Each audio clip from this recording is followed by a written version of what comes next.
We finished off part 1 of this series with our stay at Goongarrie Station. In part 2 we're going to be heading out to Lake Ballard and then into Gwalia Ghost Town for some lunch. Then we're going to go through Leonora, get some more fuel, and then we're going to head out to our next stay, which is called Jaguar on Wiki Camps, and it's a bush free camp just short of Leinster. We're going to pack up in the morning and head west through Sandstone. Then we're going to head out to Mount Magnet and resupply, then into Yalgoo, and from Yalgoo we're going to head out to our longest stay of the trip at the Gabyon Station. And our last stop will just be an overnight free camp near Wubin at Wubin Rocks before we head back to Busselton.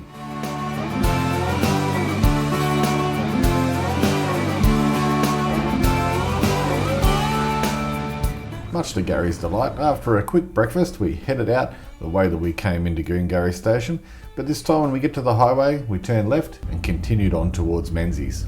Lake Ballard's about 75 kilometres out from Menzies.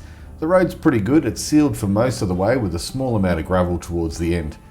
You need to allow about an hour each way to get from Menzies to Lake Ballard and back again. That is of course unless you're cutting right through on the gravel to Sandstone. We weren't going this way though, we were going to go back to Menzies and head up towards Leinster because we wanted to camp at Jaguar, and it also meant that the road was sealed to help Gary out with the Viscount. We just arrived here in Lake Ballard. We're just waiting for Lin and Gary. How are you feeling? Good, but look, the bird shat on the car and it's all smeared down in glass. Is it? We missed the kangaroo. Oh, yucks. Yuckers!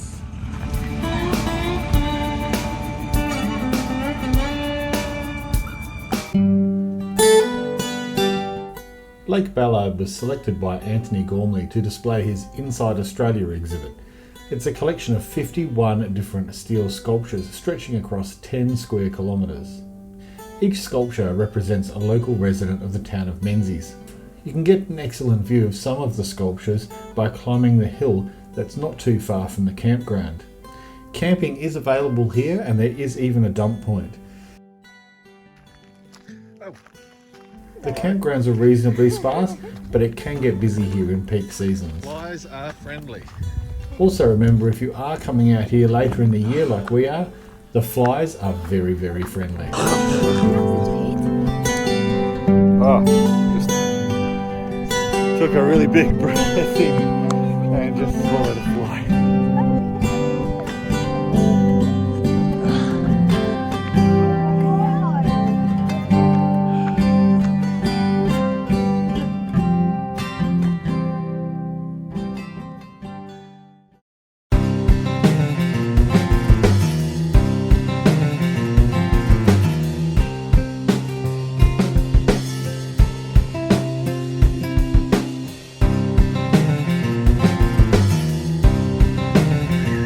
A few kilometres before you get to Leonora is the Gwalia Ghost Town.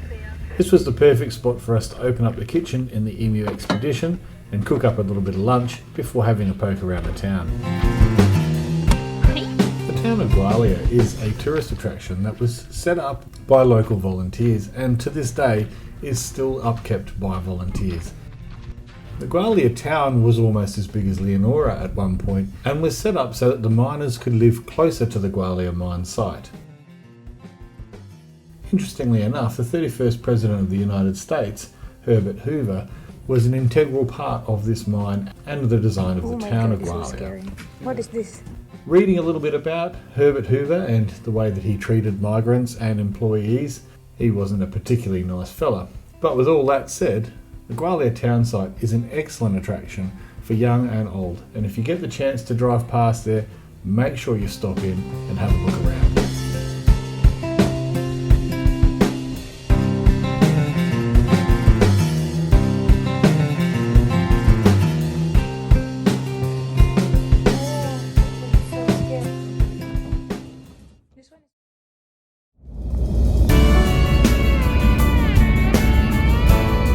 About 60 kilometres north of Leonora is a campsite on Wiki Camps called Jaguar. I'm assuming it must be close to the Jaguar mine site. It's fairly rocky just as you come off the road, and you have to be a little bit cautious if you've got an on-road van like Gary and Lin. But with a bit of steady pace and some caution, you can get over it without any dramas whatsoever. Once you get through that first rocky bit, there are tracks everywhere, taking you out all around the breakaway, and you can camp on either side of the breakaway to get away from the wind no matter what direction it's coming from. If you really want to go out camping and you want to have an authentic bush experience with nothing around you, you just cannot beat this spot. It is absolutely magnificent.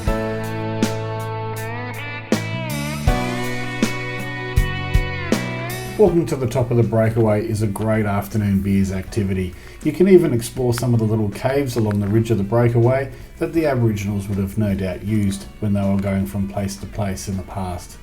There were no paintings in these caves. I have seen paintings in caves in similar breakaways in this region before though, so it's always exciting to go up and have a look and see if there's anything of interest there. Once you get to the top of the breakaway, the view is just breathtaking.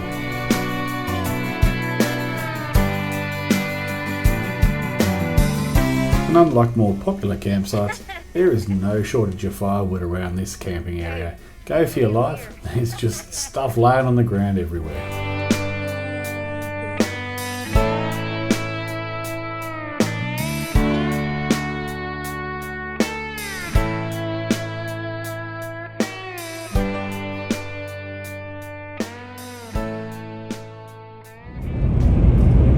On our way to Sandstone.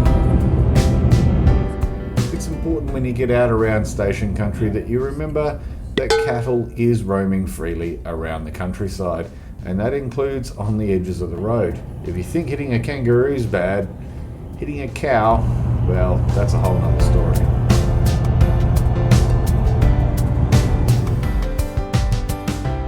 Sandstone was a little over 200 kilometres from our campsite. We decided to top up the fuel here just in case the X-Trail didn't quite have the range to get to Mount Magnet. So we just arrived here in Sandstone.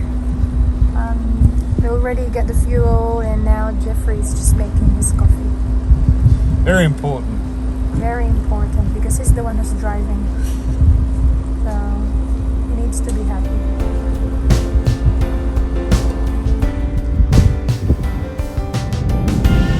Slow down. Slow down, please. Yes, slow down.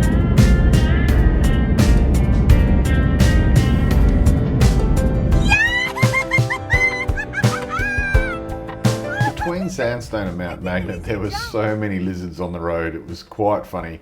And Mella, she is just terrified of lizards. I don't know what it is, but she just can't stand them.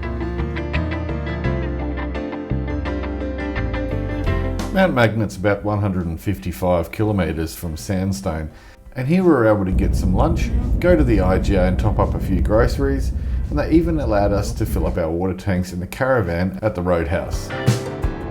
Once we left Mount Magnet, we only had about 120 kilometres to go until we got to Yalgoo. 15 k's to Gabyon.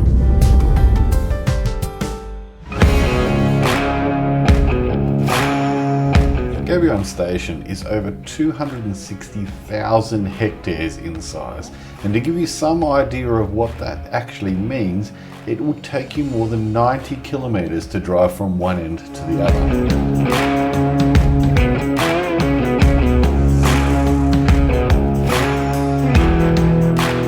Camping at Gabyon is only $10 per adult per night and $5 per child per night.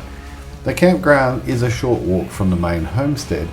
The campground is actually the site of the old shearing quarters, and there are flushing toilets and hot showers available via the use of an old donkey heater. Firewood is provided for the heater and it's surprisingly effective. The camp kitchen is the old mess. You can organise accommodation in the old shearing quarters, and there is another cottage on site as well. This is a true, genuine station experience, and the staff will come down at around 6 PM each night and start up the diesel generator to run the lights for the shearing quarters, camp kitchen, toilets and bathroom. This generally will be turned off at around 9 PM at night. You will experience some noise while it's running, but that's all part of the atmosphere. At 6 o'clock each night, you're invited to happy hour, and that's out on the back patio of the main homestead. You can buy drinks there or you can bring your own. This not only has a super relaxed atmosphere where you get to meet some of the other campers, it also allows you to ask Gemma or Helen any questions that you've got about activities that you can do on the station, about the free drives, the history. They encourage you to ask them anything. Look at that. And while the adults sit around the table and have a chat, the kids can go off and feed the animals. The kids have so much freedom, they really do just occupy themselves.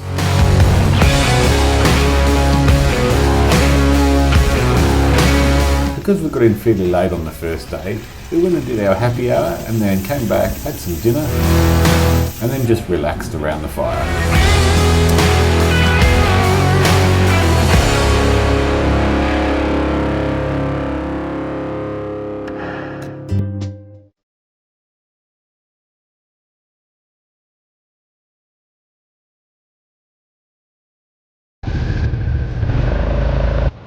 The next morning we decided to hit the quad bikes. It's only $20 an hour, it's an absolute bargain.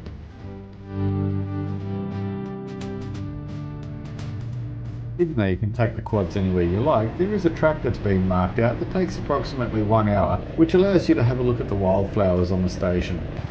This track is not technically challenging and can be ridden by riders of any skill level.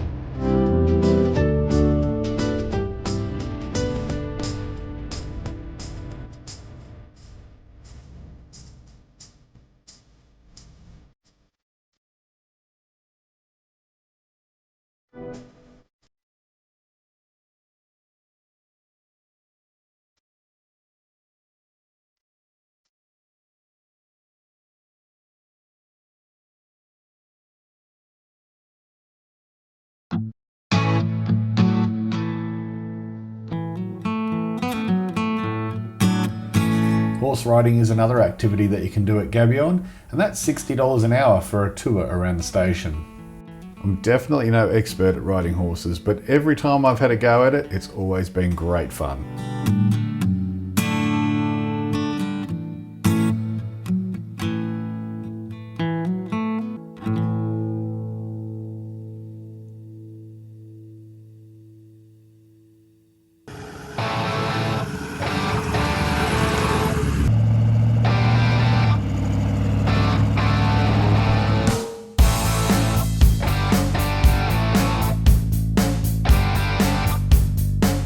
There's plenty to see at Gabyon Station with over 260,000 hectares.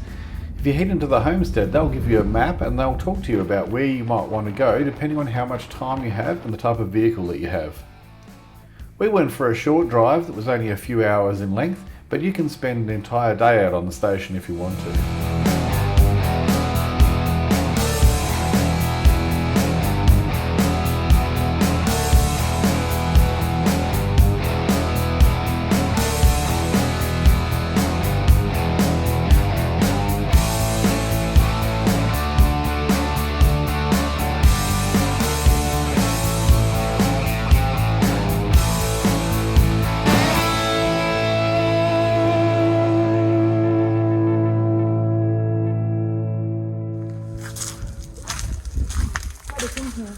So this is the shearing shed.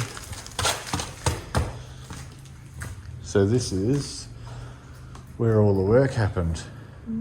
Well, have a look at this in here. So these are actually all labelled Lister, which is cool.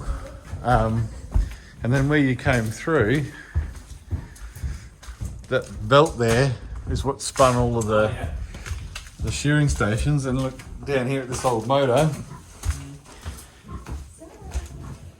It actually looks like it was still running when they stopped shearing sheep here. Maybe it did, yeah. Doesn't look like it's not in pieces or anything. No. Do like the bush fix on the broken mount though, just twitched over. Tied up.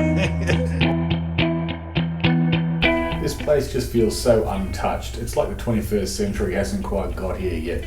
It's a really refreshing place to go and see and spend some time at. And there's plenty to go and have a look at. If you're an inquisitive person like myself, you'll really enjoy a stay out here at Gabyon Station.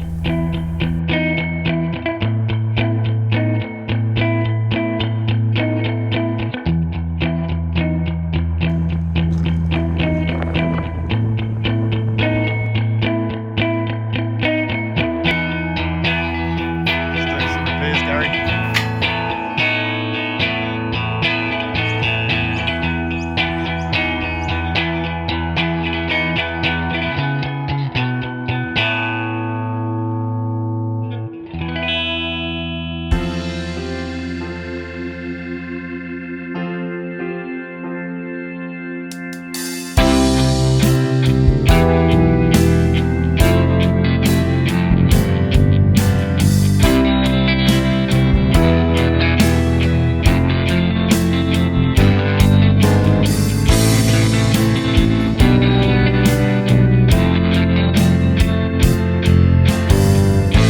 Well, with the trip nearly over, we had our last night at a place called Wubin Rocks, which is a free camp just a few kilometres out of Wubin.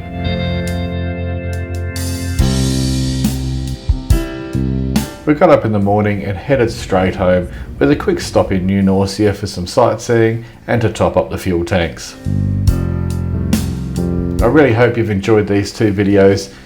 If you found these interesting or helpful, please like and subscribe to my channel, and I'll see you in the next one.